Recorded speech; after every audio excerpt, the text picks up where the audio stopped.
بسم اللہ الرحمن الرحیم الحمد للہ رب العالمین الصلاة والسلام علی سید الانبیاء والمرسلین اما بعد فاعوذ باللہ من الشیطان الرجیم بسم اللہ الرحمن الرحیم۔ علم کلام پر لکھی گئی کتاب المعتقد المنتقد جو کہ حضرت امام فضل رسول بدایونی رحمہ اللہ تعالی کی تصنیف کردہ ہے، اس کے دروس کا سلسلہ چل رہا ہے، اور اس میں کل جو ہم نے اسباق پڑھے تھے، دلائل دیکھے تھے، ایک تو اللہ قدیم اللہ باقن، اس پر جو دلیل عقلی بیان فرمائی تھی اس کو ہم نے دیکھا تھا، اور اس کے بعد یہ بات ہوئی تھی کہ یہ صفات کون سی ہیں، یہ جو صفت ازلی کی ہے اور صفت ازلی کی ہے، قدم اور بقا کی جو صفات ہیں، تو اس میں مذہب مختار یہ تھا کہ یہ دونوں صفات سلبیہ ہیں، اور ایک قول یہ بھی تھا کہ یہ صفات نفسیہ ہیں، اور صاحب مواقف نے اسے جو ہے وہ جمہور کی طرف منسوب کیا تھا، لیکن مصنف فرماتے ہیں کہ شاید جمہور سے مراد جمہور معتزلہ ہوں، کیونکہ جو اہل السنہ میں مذہب مختار ہے وہ تو یہ ہے کہ سلبیہ ہیں۔ ایک قول یہ تھا کہ یہ صفات ثبوتیہ ہیں جو کہ ذات پر زائد معنی رکھتے ہیں، یعنی زائد ہیں، جیسے کہ قدرت اور ارادہ ہے، اور یہ عبداللہ بن سعید بن کلاب کا قول ہے، اور اسی کو جو ہے وہ امام اشعری رحمۃ اللہ تعالی علیہ کی طرف منسوب کیا گیا ہے، اور بعض نے ان دونوں کے اندر فرق کیا،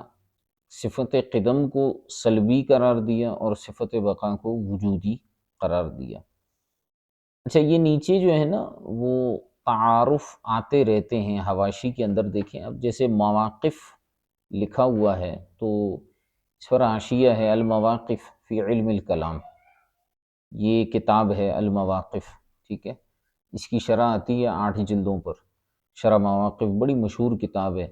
اور پچھلے دنوں جو میں نے بحث کی تھی ایک گفتگو میں نے یہ بات کہی تھی کہ اس میں ایک بحث آتی ہے شرح مواقف میں امور عامہ کی، کہ جس کے اوپر جو ہے وہ میر زائد ہروی علیہ الرحمہ کا حاشیہ بھی ہے،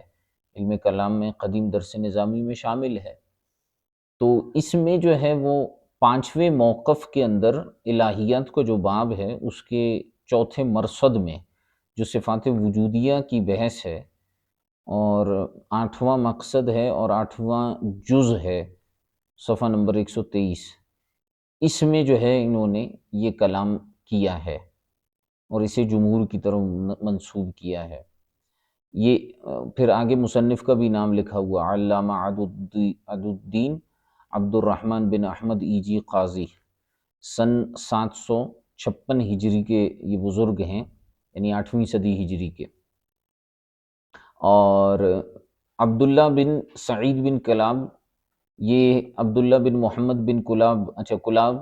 القطان التمیمی المتکلم البصری، یہ سن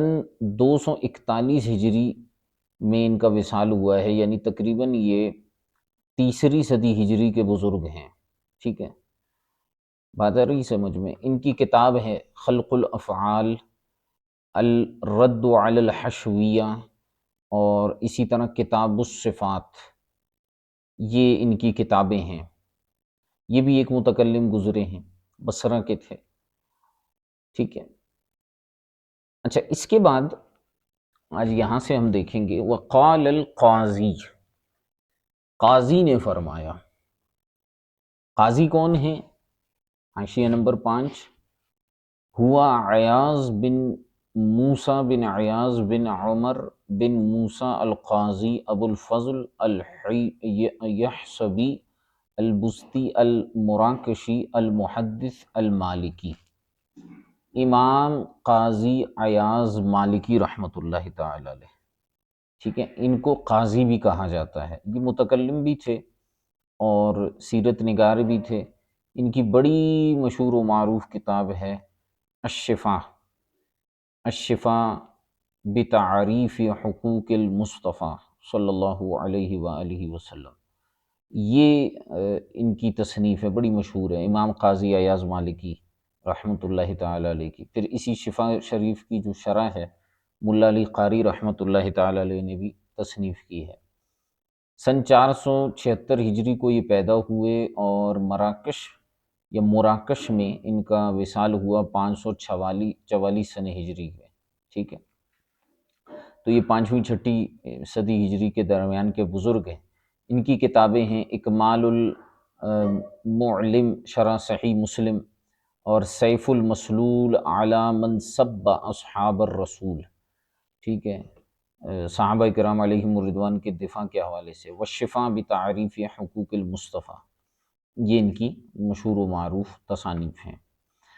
تو امام قاضی ایاز مالکی رحمۃ اللہ تعالی علیہ نے ارشاد فرمایا، من اعترف بِإِلَٰهِیَّتِ اللہ تعالی ووحدانیتہ، کہ وہ شخص جس نے اللہ تبارک و تعالی کی الوہیت کا اعتراف کیا اور اللہ تبارک و تعالی کی وحدانیت کا بھی اعتراف کیا، یعنی الوہیت سے مراد اس کے الہ ہونے کا، معبود ہونے کا اعتراف کیا، اور اس کی وحدانیت یعنی اس کے ایک ہونے کا بھی اعتراف کیا، وَلَٰكِنَّهُ، لیکن اس نے کیا کیا کہ اعتقد انہ غیر حی، لیکن اس نے یہ اعتقاد کیا کہ وہ غیر حی ہے، ٹھیک ہے۔ اب حیٌ کی آگے جو ہے وہ تشریح آئے گی مزید۔ ویسے ہماری زبان میں عرف میں تو ہم حی زندہ کو کہتے ہیں، لیکن میں ویسے ہی آپ کو بتا دوں کہ حیٌ کا معنی، جیسے آپ نے یہ 2 صفات پڑھی ہوں گی، حیٌ قیوم۔ حیٌ کا معنی ہوتا ہے ازلی ہونا، قیوم کا معنی ہوتا ہے ابدی ہونا، ٹھیک ہے۔ تو اگر کسی نے اس کے الہ ہونے کا تو اعتراف کر لیا کہ وہ معبود ہے، وحدانیت کا بھی اعتراف کیا کہ وہ ایک ہے، لیکن اس نے یہ اعتقاد کر لیا کہ وہ غیر حی ہے، او غیر قدیم، یا غیر قدیم ہے، ٹھیک ہے، یعنی معاذ اللہ اللہ کو حادث مان لیا، او انہ محدث، اب یہ دال پر فتح کے ساتھ آ رہا ہے، یعنی اس میں مفعول کا صیغہ بنا محدث، محدث نہیں ہے، محدث، محدث تو وہ ہے، ذات باری تعالی محدث تو ہے کہ اس نے جو حوادث ہیں ان کو پیدا فرمائے، محدث تو وہ ہے، لیکن محدث کا اعتقاد کرنا، محدث کا مطلب یہ ہوتا ہے کہ خود حادث ہے، او مصورن، ٹھیک ہے، مصورن کا معنی یہ ہوگا کہ اسے کسی نے بنایا ہے، ٹھیک ہے، او ادعا لہ ولدن، یا پھر اس شخص نے جو ہے اس کے لیے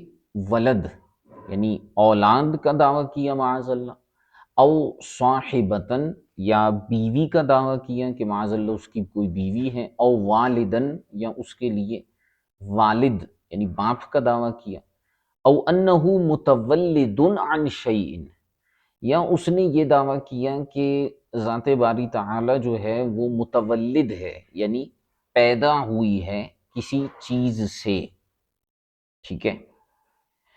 او کائن عنہ، یا کسی چیز سے بنا ہے، او ان معہ فی الازل شیئا قدیما غیرہ، یا اس کے ساتھ قدیم اس کے علاوہ بھی کوئی چیز ازل میں قدیم ہے، یعنی ایک تو یہ ہے کہ ایک قدیم ماننا ہے، اور ایک یہ ہے کہ چلو اس کو بھی قدیم مان لیا لیکن اس کے ساتھ کسی اور چیز کو بھی قدیم مان لیا، ای غیر ذاتی و صفاتی، یعنی اس کی ذات اور صفات کے علاوہ کسی اور چیز کو بھی قدیم مان لیا، ٹھیک ہے، او ان ثم صانعا للعالم سواہ، یا اس نے یہ اعتقاد کیا کہ یہ سما نہیں ہے سما ہے، کہ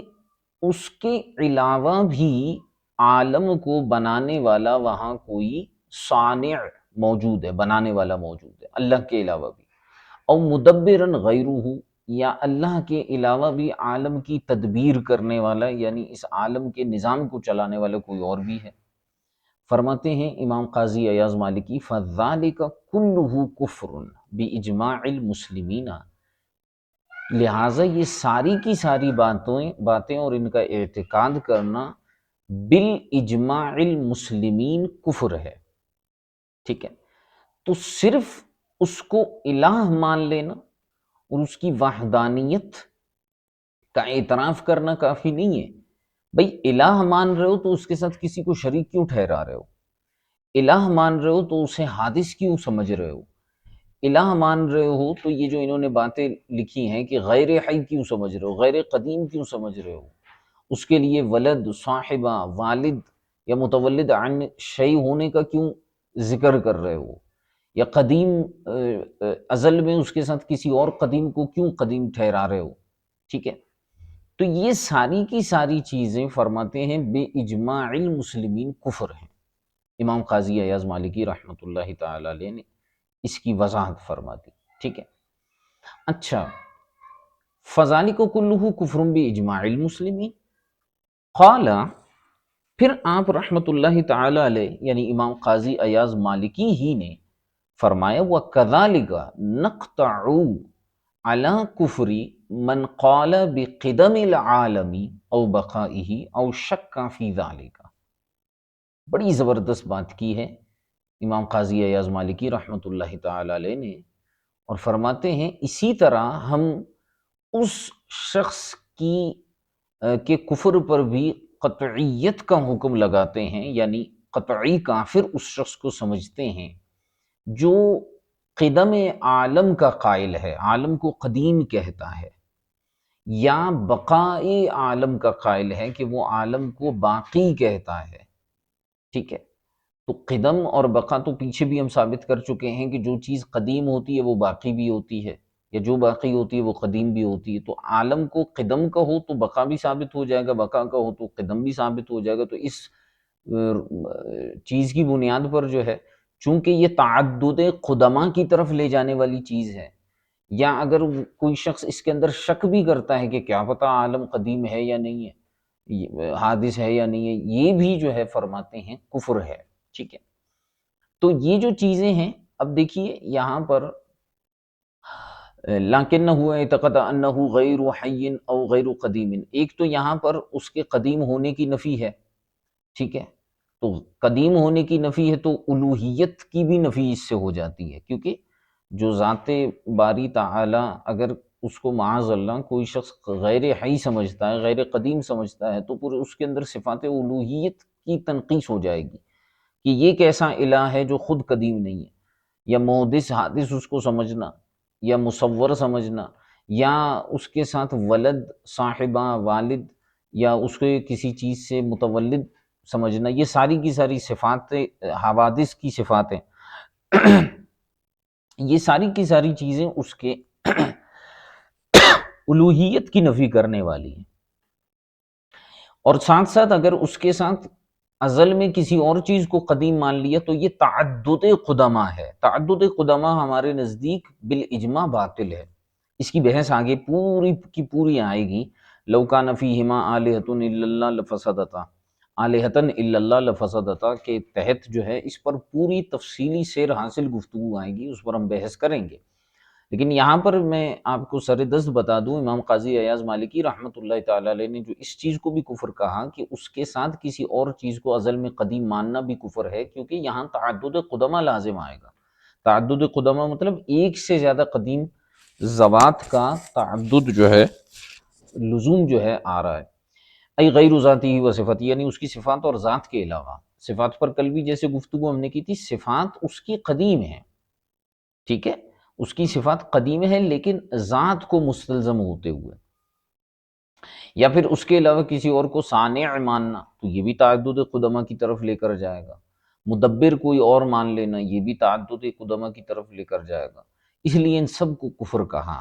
اور ساتھ ساتھ یہ بھی فرمائیں کہ جو شخص قدم عالم کا قائل ہو تو قدم عالم، عالم کے بارے میں نے کیا تعریف کی تھی؟ ما سوى اللہ کو عالم کہتے ہیں،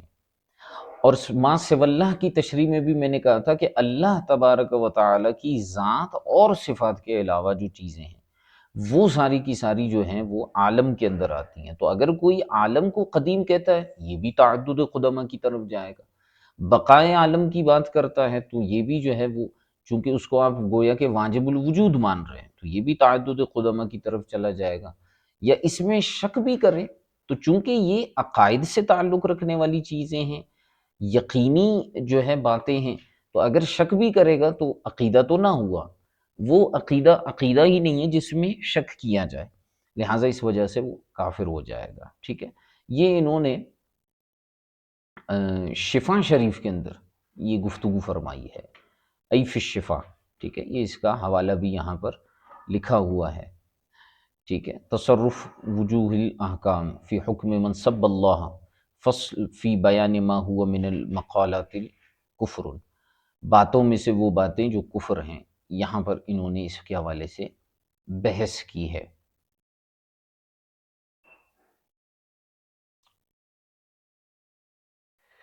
اچھا،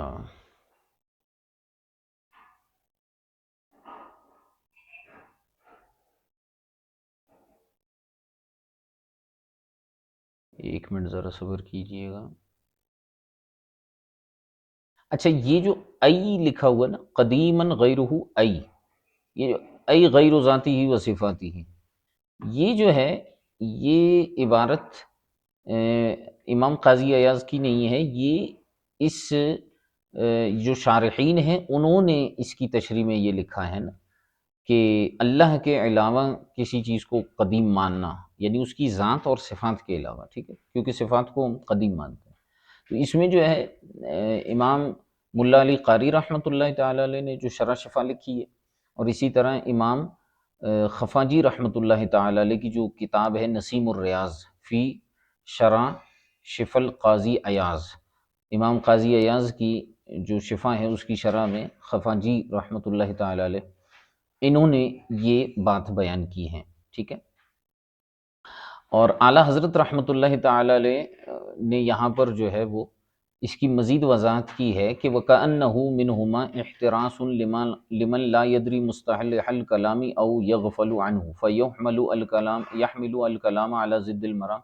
وإلا فلا حاجة إليه كما ترى فإن الصفات ليست عندنا غير الذات، ہمارے نزدیک صفات غیر ذات نہیں، کما انہا لیست عین الذات، جیسے وہ عین ذات نہیں ہے۔ ٹھیک ہے، تو اعلیٰ حضرت رحمۃ اللہ تعالی علیہ نے فرمایا کہ یہ ان افراد کے لیے ہے کہ جو علم کلام کے مصطلحات سے جو ہے شاید واقف نہیں ہیں۔ تو بہرحال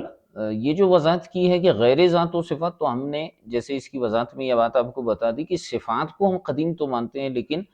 یہاں سے تعدد قدمہ ثابت نہیں ہوتا۔ اچھا، معتزلہ وغیرہ جو ہے وہ صفات کے حدوث کی طرف جاتے ہیں، ان سے پوچھا گیا کہ تم لوگ صفات کو حادث کیوں مانتے ہو، تو انہوں نے بھی وہی تعدد قدمہ والی دلیل پیش کر دی۔ انہوں نے کہا جی اس لیے کہ اگر آپ صفات کو بھی قدیم مانو گے تو ایک ذات قدیم اور دوسری صفات قدیم۔ اچھا، پھر وہی بحث آتی ہے کہ صفات عین ذات ہوتی ہیں غیر ذات ہوتی ہیں، تو انہوں نے کہا کہ اگر آپ انہیں جو ہے وہ غیر ذات مانو گے تو پھر ایسی صورت میں تو کنفرم ہے کہ تعدد قدمہ لازم آ جائے۔ اس کا جواب اہل السنہ نے یہ دیا، ایک تو یہ ہے کہ جو ہم ماتریدیاں ہیں، ہم صفات کو نہ عین ذات مانتے ہیں نہ غیر ذات مانتے ہیں، بلکہ ذات ہم ان کو جو ہے وہ جو صاحب بار شریعت نے بھی اس کی ایک مثال دی تھی کہ جیسے پھول ہے نا اور اس کی خوشبو ہے، تو پھول کی جو خوشبو ہوتی ہے نہ وہ عین ہوتی ہے نہ غیر ہوتی ہے، بلکہ وہ اس کو لازم ہوتی ہے۔ تو ہم صفات کو بھی ایسے ہی مانتے ہیں، اور اسی لزوم کی وجہ سے ہم ان صفات کو جو ہے وہ قدیم مانتے ہیں۔ ٹھیک ہے، براہ راست ان کو قدیم ہم نہیں کہتے کہ الگ سے ان کو قدیم مانیں، ورنہ تعدد قدمہ والا جو ہے وہ اعتراض آ جائے گا۔ اچھا، اس کے بعد مصنف رحمۃ اللہ تعالی علیہ ارشاد فرماتے ہیں کہ قال الخفاجی تحت قوله او مدبرا غیرہ، یہاں پر ایک عبارت اوپر یہ گزری ان کی امام قاضی ایاز مالکی رحمۃ اللہ تعالی علیہ کی کہ اگر کسی نے یہ گمان کیا یا یہ اعتقاد کیا کہ ان ثم صانعا للعالم سواہ، کہ اللہ کے علاوہ بھی عالم کو کوئی بنانے والا ہے، او مدبرا غیرہ، یا اللہ کے علاوہ بھی کوئی اور اس عالم کی تدبیر کرنے والا ہے، تو اس کے اوپر امام خفاجی رحمۃ اللہ تعالی علیہ نے نسیم الریاض کے اندر اس کی تشریح کی ہے، مدبرا غیرہ۔ فرمائیں کہ مدبر جو ہے یہ اس میں فاعل ہے اور باب تفعیل سے ہے، تو تدبیر اس کا مصدر بنا۔ فرماتے ہیں وہ تدبیر، تدبیر کس چیز کو کہتے ہیں؟ اصلاح الامور مع العلم بہا، تدبیر کہتے ہیں چیزوں کی، امور کی اصلاح کرنے کو، درست کرنے کو، مع العلم بہا، ساتھ ساتھ یہ کہ جو مدبر ہوتا ہے اسے، یا اصلاح کرنے والا مصلح جو ہوتا ہے اسے ان اشیاء کا علم بھی ہوتا ہے، امور کا علم بھی ہوتا ہے، اس کو تدبیر کہتے ہیں۔ بغیر علم کے کسی چیز کی اصلاح کرنا تدبیر نہیں کہلاتا، یہ تو تکا ہے، آپ کو کسی چیز کا پتہ ہی نہیں یہ چیز بنتی کیسے ہے، اور آپ جو ہے اس کو بنانے لگ جائیں تو پھر تو، یا تکے پہ اگر صحیح ہو گیا تو ہو گیا، ورنہ تو وہ چیز خراب ہو جائے گی، اسے تدبیر نہیں کہا جاتا۔ تو فرمائیں کہ تدبیر کہتے ہیں اصلاح الامور مع العلم بہا، چیزوں کی، امور کی اصلاح کرنا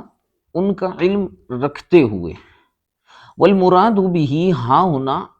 خلق ما یصلحها، یہاں تدبیر سے مراد کیا ہے؟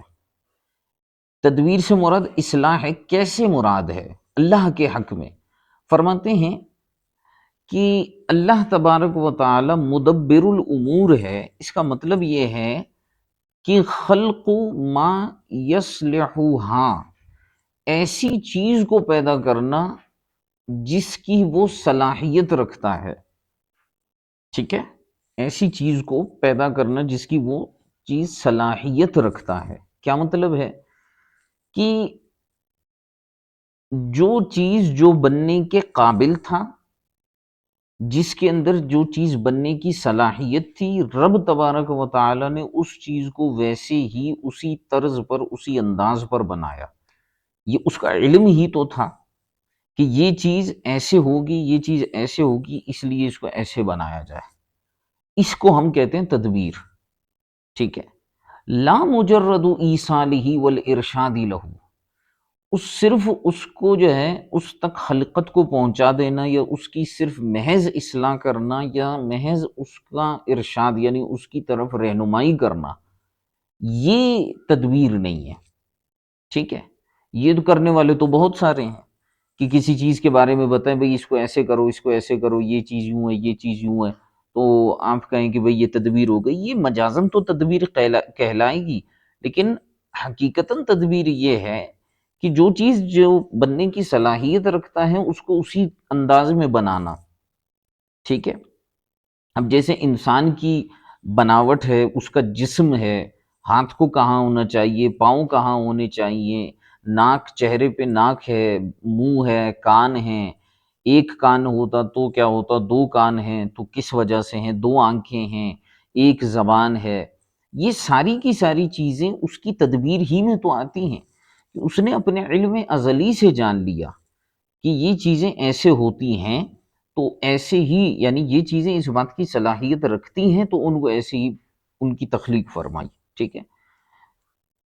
فَإِنَّهُ لَا مَانِعَ مِن ثُبُوتِهِ لِغَيْرِهِ كَالْمَلَائِكَةِ، اگر آپ تدبیر کا محض معنی ایصال اور ارشاد لیتے ہیں، کسی چیز تک پہنچنا، یا کسی چیز کو کسی اور چیز تک پہنچانا، ایصال کرنا، اور ارشاد کرنا، کسی چیز کی طرف رہنمائی کرنا، اگر صرف یہ مراد لیتے ہیں تو فرماتے ہیں فَإِنَّهُ لَا مَانِعَ مِن ثُبُوتِهِ لِغَيْرِهِ، پھر تو اللہ کے غیر، یعنی اللہ کے علاوہ دیگر ذوات کے لیے بھی یہ والا تدبیر جو ہے وہ ثابت ہے۔ فقال اللہ تبارک و تعالی، اللہ پاک نے فرمایا فالمدبرات امرا، ملائکہ کے بارے میں ارشاد فرمایا تھا نا سورہ نازعات میں، فالمدبرات امرا، وہ ملائکہ جو معاملات کی تدبیر کرتے ہیں، وہ ملائکہ جو معاملات کی تدبیر کرتے ہیں، کیا مطلب ہے کہ چیزوں کو، ایک چیز کو یعنی سبب کو مسبب تک پہنچا دیا، مسبب کو سبب تک پہنچا دیا، ارشاد کر دیا، ٹھیک ہے، یہ تو فرشتے بھی کرتے ہیں۔ تو یہ تدبیر مراد نہیں ہے، بلکہ تدبیر کیا مراد ہے کہ مخلوق میں جو چیز جس چیز کی صلاحیت رکھتی تھی اس کو اسی طرح پیدا کرنا، یہ تدبیر ہے، ٹھیک ہے۔ تو اصلاح الامور مع العلم بها والمراد به ها هنا خلق ما يصلحها، یہ ہے تدبیر کا معنی، اور یہ غیر اللہ میں نہیں پایا جاتا۔ ورنہ تو امام قاضی ایاز مالکی نے یہ جو فرمایا کہ او ان ثم صانعا للعالم سواہ او مدبرا غیرہ، اس کو آپ نے کفر لکھا تو پھر یہ تو قرآنی آیت میں یہی لفظ مدبر کا لفظ جو ہے ملائکہ کے لیے استعمال ہوا ہے، تو پھر یہ کفر کیسے ہوگا؟ تو اس کے اندر وضاحت کر دی اور اعتراض کو رفع کر دیا کہ وہاں مدبرات سے مراد کیا ہے اور یہاں مدبر سے مراد کیا ہے، ٹھیک ہے۔ تو جو معنی ہم نے بیان کیے مدبر کا اللہ کے لیے، وہ غیر اللہ میں نہیں پایا جاتا، اور اگر کوئی اس کا اعتقاد کرے گا تو کافر ہو جائے گا، ٹھیک ہے۔ اب آگے جو بحث آ رہی ہے وہ ہے اللہ واحد، وہ ایک ہے، ٹھیک ہے۔ یہ بڑی عمدہ بحث ہے، اور جیسے میں نے اوپر کہا نا، تعدد الہ کے حوالے سے جو ہے وہ گفتگو ہوئی، پھر امام قاضی ایاز مالکی رحمۃ اللہ تعالی علیہ ان کا کلام گزرا، نسیم الریاض کا کلام گزرا، تو اب یہاں پر بات آتی ہے کہ توحید کو بیان کرنا ہے، تو فرمایا کہ وَمِنْهُ، اللہ تبارک و تعالیٰ کی معرفت میں سے جن چیزوں کا اعتقاد رکھنا ضروری ہے ان میں سے یہ بھی ہے کہ انہ تعالی واحد، کہ وہ ذات ایک ہے۔ اب اس پر دلائل دیتے ہیں، چونکہ بڑی عمدہ بحث ہے اور بڑی اہم بحث ہے، توحید ہے، اس کو بیان کیا عقیدہ توحید کو۔ قال اللہ تعالی قل هو اللہ احد، اے حبیب پیارے آپ فرما دیجئے کہ وہ اللہ ایک ہے، اور فرمائے وَإِنَّمَا إِلَٰهُكُمْ إِلَٰهٌ واحد، اور تمہارا معبود ایک ہی ہے، الی غیر ذالک، اس کے علاوہ بہت ساری آیتیں قرآن پاک کی۔ فرماتے ہیں وہ فی کنز الفوائد شرح بحر العقائد، کتاب ہے کنز الفوائد شرح بحر العقائد، امام سید ابراہیم بن سید حسین میر غنی حسینی حنفی رحمۃ اللہ تعالی علیہ، ان کی بڑی عمدہ قسم کی کتاب ہے کنز الفوائد شرح بحر العقائد۔ اس میں ایک عبارت ہے، اور اس عبارت کو تقریباً یہ مکمل طور پر لے کر آتے ہیں، اور یہ جو ہے کافی اس پر بحث کرتے ہیں۔ اب یہ دلائل دینے لگ گئے، فرماتے ہیں کنز الفوائد کی عبارت ہے استدل جمیع المتکلمین بقولہ تعالی لو کان فیہما آلہۃ الا اللہ لفسدتا۔ اچھا، یہ بہت اہم اور بہت عمدہ قسم کی بحث ہے، لیکن یہ یاد رکھیے گا یہ طویل ہے، یہ آج کے سبق میں تو یہ پوری نہیں ہوگی، اور ہو سکتا ہے شاید یہ کل بھی پوری نہ ہو، بہت طویل بحث ہے، اس میں اختلافات ہیں، اس میں دلائل ہیں، لیکن ہے اتنی عمدہ بحث کہ یہ آپ کو مزہ آ جائے گا اس کو پڑھ کر اور سن کر۔ تھوڑا سا اس میں سے پڑھ لیتے ہیں، پھر آگے کل انشاءاللہ اس کو مزید چلائیں گے۔ تو صاحب کنز الفوائد نے ارشاد فرمایا کہ استدل جمیع المتکلمین بقولہ تعالی لو کان فیہما آلہۃ الا اللہ لفسدتا، تمام کے تمام متکلمین نے اللہ تبارک و تعالی کا یہ جو قول ہے کہ لو کان فیہما آلہۃ الا اللہ لفسدتا، اس سے استدلال فرمایا ہے۔ وَأَخَذُوا مِنْهَا دَلِيلَيْن اشارتاً و عبارتاً۔ اب بات کو ذرا سمجھیے گا، یہ جو آیت مبارکہ ہے لو کان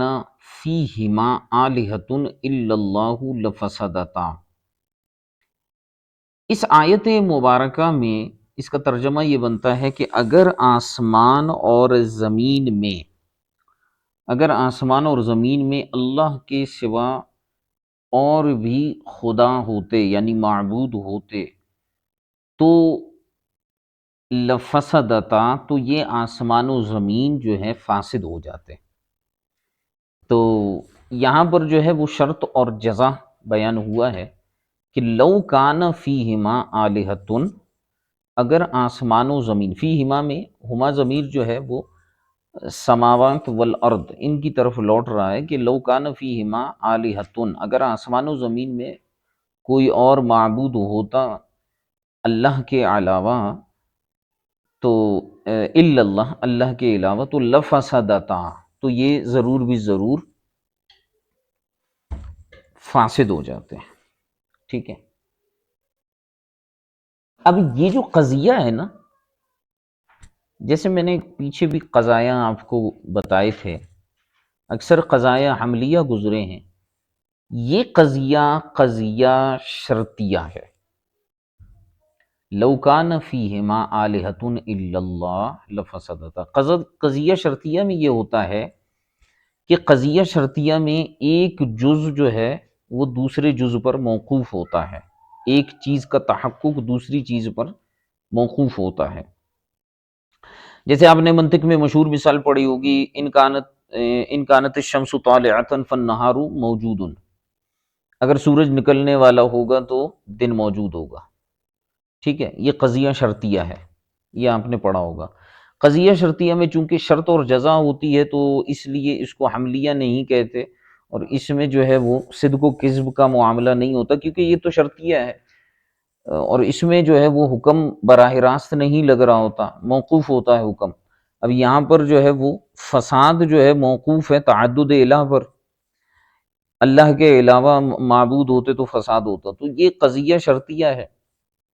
اور اس کی سب سے بڑی جو نشانی ہوتی ہے کہ اس کے شروع میں جو ہے وہ ادات شرط لگے ہوتے ہیں، تو لو لگا ہوا ہے، ٹھیک ہے، اور لام فسدتا کے شروع میں لام ہے، یہ جزا کے لیے آ رہا ہے۔ تو لو کان فیہما آلہۃ الا اللہ لفسدتا، اگر آسمان و زمین میں خدا کے علاوہ، اللہ کے علاوہ کوئی اور بھی خدا ہوتا تو یہ آسمان و زمین فاسد ہو جاتے۔ اب بظاہر یہ ہمیں ایک ہی دلیل لگتی ہے کہ ماشاءاللہ سے بہترین انداز میں جو ہے وہ توحید کو بیان کیا گیا ہے قرآن پاک میں، لیکن حقیقت یہ ہے کہ علماء متکلمین نے اس سے استدلال تو کیا ہے، لیکن علماء متکلمین نے اس آیت مبارکہ سے دو دلائل اخذ کیے ہیں، ایک دلیل اشارتن ہے اور ایک دلیل عبارتن ہے۔ آپ کو جو دلیل نظر آ رہی ہے نا وہ عبارتن ہے، لیکن اشارتن اس میں ایک اور دلیل بھی ہے۔ اچھا، جو پہلی دلیل ہے والاول سموہا برہان التمانع، جو پہلی دلیل ہے یعنی جو اشارتن سمجھ میں آتی ہے اسے برہان التمانع کہا جاتا ہے، ویقال لہ ایضا برہان النظار، اور اسے برہان النظار بھی کہتے ہیں۔ ٹھیک ہے، اور جو دوسری دلیل ہے، اچھا واتفقوا علی انہ قطعی، اور ان کا اس بات پر بھی اتفاق ہے کہ یہ دلیل قطعی ہے۔ والثانی، اور جو دوسری دلیل ہے وہ خطابی عادی، وہ خطابی ہے، عادی ہے۔ واختلفوا فیہ، اور اس میں فقہاء متکلمین کا اختلاف ہے۔ فمنہم من جعلہ اقناعیا کالسعدی ومن وافقہ، تو متکلمین میں بعض وہ ہیں جنہوں نے اس کو دلیل اقناعی کہا ہے، جیسے امام سعد الدین تفتازانی رحمۃ اللہ تعالی علیہ، اور جنہوں نے ان کی موافقت کی۔ ومنہم من قال انہ قطعی، اور بعض نے اسی کے حوالے سے جو دوسری دلیل ہے خطابی عادی، اس کو جو ہے انہوں نے قطعی کہا ہے۔ قطعی کہنے والے کون ہوئے؟ کہ ابن الحمام ومن سایرہ، اور وہ امام ابن حمام محقق صاحب بحر الرائق امام ابن حمام ہو گئے، اور جو ان کے موافق افراد ہیں انہوں نے اسے قطعی شمار کیا ہے، ٹھیک ہے۔ اچھا، یہاں سے آگے وہ بیان ما قال سعد، یہاں سے ہم آگے پڑھیں گے، لیکن اس چیز کو ابھی تک یہ سمجھ لیجئے کہ توحید باری تعالیٰ پر، وحدانیت الہ کے اوپر، اللہ کے معبود ہونے پر ایک آیت ہے جس سے استدلال کیا جا رہا ہے، دیگر آیت بھی ہیں، یعنی یہ جو ہے نا قل هو اللہ احد انما الہکم الہ واحد، بڑی خوبصورت آیتیں ہیں، بڑی زبردست ہیں، اور بڑے آسان الفاظ کے اندر جو ہے نظم قرآنی نے ہمیں سمجھا دیا توحید باری تعالیٰ کو۔ لیکن یہ جو آیت ہے نا لو کان فیہما آلہۃ الا اللہ لفسدتا، یہ بہت معنی خیز ہے، یہ دلیل ہے۔ اب اس میں ہم نے عموماً یہی پڑھا ہے کہ برہان تمانو وہ ایک ہے، لیکن اس میں برہان خطابی عادی بھی ہے، ٹھیک ہے۔ تو اب اس میں دو طرح سے دلیلیں متکلمین نے اخذ کی ہیں، ایک ہے برہان تمانو، ٹھیک ہے، اسی کو برہان نظار بھی کہا جاتا ہے، اور اس پر متکلمین کا اتفاق ہے کہ جو برہان تمانو اور برہان نظار ہے یہ قطعی ہے، قطعی ثبوت ہے، ظنی نہیں ہے، ٹھیک ہے۔ اس سے قطعیت کے ذریعے یہ مسئلہ سمجھ میں آ جاتا ہے توحید کا۔ دوسری جو اس میں دلیل ہے اسی آیت میں، وہ ہے خطابی عادی، ٹھیک ہے۔ وَاخْتَلَفُوا فِيهِ، اور اس میں متکلمین نے کیا اختلاف، بعض نے اسے اقناعی شمار کیا جیسے امام سعد الدین تفتزانی اور جو ان کی موافقت والے ہیں، اور بعض نے اسے بھی قطعی شمار کیا جیسے امام ابن امام اور ان کے موافقین۔ اب یہ جو دلیل خطابی ہے، چونکہ اس میں اختلاف ہے امام سعد الدین تفتزانی اور امام ابن حمام کا، اب یہ جو ہے وہ دلیل اقناعی کیسے ہے، دلیل قطعی کیسے ہے، اور اس میں امام سعد الدین تفتزانی کا اختلاف کیا ہے، اور امام ابن حمام کا کیا موقف ہے، اور اس کی وجہ سے جو ہے وہ کیا کیا معاملات ہیں، وہ ساری کی ساری بحث یہ دیکھیں یہ آگے جو ہے وہ آ رہی ہے۔ امام ابن حمام کی توجیحات بھی یہاں بیان ہوں گی، سارا کچھ انشاءاللہ الکریم بیان ہوگا، تو اس کو انتہائی توجہ کے ساتھ آپ نے جو ہے وہ سننا ہے آگے، اور اس میں جو ہے وہ آپ نے غور و فکر کرنا ہے۔ پہلے یہ دوسری دلیل بیان کریں گے، ٹھیک ہے، خطابی عادی، اس کے بعد یہاں سے یہ دیکھیں فَأَمَّا بَيَانُ الْأَوَّلِ الَّذِي هُوَ بُرْهَانُ التَّمَانُ المشہور بین المتکلمین، پھر اس کی تقریر پوری کریں گے۔ یعنی ایسا نہیں ہے کہ دلیل ہم کو بتائیں گے نہیں اور آپ آخر تک پریشان ہوں گے کہ دلیل ہے کیا، وہ ساری کی ساری آپ کو بتا کے جو ہے وہ چیزوں کو کلیئر کریں گے، ٹھیک ہے۔ بہت یہ ایک سمجھے کہ طویل بحث بھی ہے، لیکن عمدہ بہت ہے، بہت کمال کی بحث ہے اگر آپ اس کو توجہ کے ساتھ سنیں گے۔ تو یہاں تک یہ بحث آتی ہے، پھر اس کے بعد جو ہے وہ عجز اور دیگر معاملات کا سلسلہ آئے گا، جو وہابیہ نے کلام کیا ہے وہ آئے گا، اور اس کے بعد پھر اگلی صفت آئے گی۔ تو یہ اس کتاب میں سمجھے کہ ایک، جیسے میں نے آپ کو بتایا کہ طویل، عمدہ اور انتہائی کمال کی بحث ہے، تو اس کو انتہائی توجہ کے ساتھ جو ہے نا آگے آپ نے سننا ہے، ٹھیک ہے۔ آج ہم اس کو یہیں تک رکھ لیتے ہیں، انشاءاللہ الکریم بقیہ جو ہے وہ پھر آئندہ دیکھ لیں گے۔ تو آج کے حوالے سے اگر کوئی سوال ہے تو ارشاد فرمائیے۔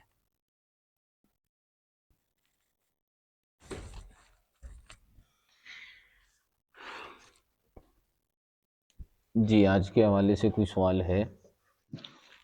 السلام علیکم ورحمۃ اللہ۔ وعلیکم السلام ورحمۃ اللہ۔ استاد محترم، یہ معلوم کرنا تھا، جس طرح ہم نے ابھی پڑھا کہ وہ معتزلہ جو ہیں وہ صفات کو حادث مانتے ہیں، تو اب ان کے حوالے سے ہم ان کو کفر کا فتویٰ بھی نہیں ہے، ان کو گمراہ کہا جاتا ہے، تو اس کے حوالے سے ہم ان کا نظریہ، ہم کیا نظریہ رکھیں گے، گمراہ ہیں یا پھر اگر صفت کو حادث ماننے والا سے کفر لازم نہیں آتا، اس کی تھوڑی سی وضاحت اگر۔ معتزلہ ہمارے نزدیک کافر نہیں، گمراہ ہیں۔ اور جہاں تک بات یہ ہے کہ امام قاضی ایاز مالکی رحمۃ اللہ تعالی علیہ نے صفات کے حادث کہنے والے کو کافر قرار دیا ہے، اس کی وجہ یہ ہے کہ وہ شخص جو صفات کو براہ راست حادث کہتا ہے اس کو ہم کافر کہتے ہیں۔ معتزلہ براہ راست صفات کو حادث نہیں کہتے ہیں، آگے ان کی پوری بحث آئے گی، ان کے حوالے سے کلام ہوگا، بار بار ان کا ذکر آئے گا۔ یہ براہ راست جو ہے وہ صفات کو حادث نہیں کہتے، گھما پھرا کر جو ہے یہ ان کے حدوث کے قائل ہوتے ہیں، ٹھیک ہے۔ اس وجہ سے علماء متکلمین نے ان کو کافر کہنے سے جو ہے وہ ممانعت اختیار کی ہے اور توقف فرمایا ہے اور ان کو گمراہ کہا ہے۔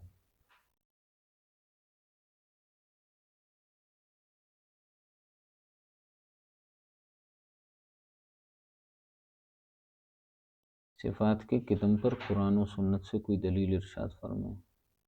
اچھا، ماشاءاللہ، کیا بات ہے۔